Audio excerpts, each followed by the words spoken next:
Hi நண்பர்களே, வணக்கம்.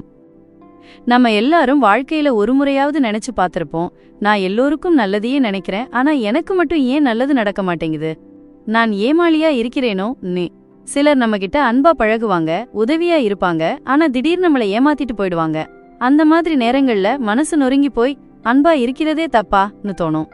ஆனால் ஒரு நிமிஷம் யோசிச்சு பாருங்க, நீங்க உண்மையிலேயே ஏமாற்றப்பட்டவரா?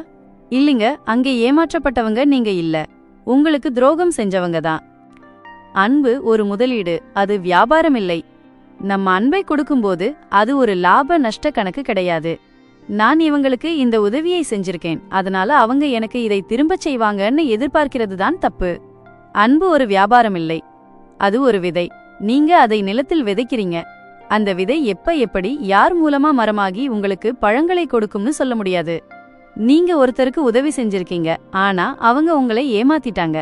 சரி, அதை அப்படியே விட்டுடுங்க. அவங்க உங்களை ஏமாற்றினதா நினைக்காதீங்க. அவங்க இழந்தது உங்க அன்பை, உங்க நம்பிக்கையை. அன்பை இழக்கிறத விட பெரிய இழப்பு வேற என்ன இருக்கு?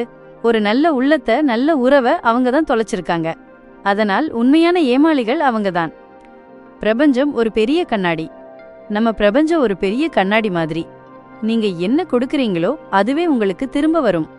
நீங்க அன்பை கொடுத்தா அன்புதான் உங்களுக்கு திரும்ப வரும். ஒருவேளை நீங்க உதவி செஞ்சவங்க மூலமா அது வராம இருக்கலாம், ஆனா வேற ஒரு ரூபத்துல, வேற ஒரு நபர் மூலமா நிச்சயமா அது உங்களை தேடி வரும். அதுதான் பிரபஞ்சத்தோட விதி. அதனால இனிமே யாராவது உங்களை ஏமாத்திட்டா கவலைப்படாதீங்க.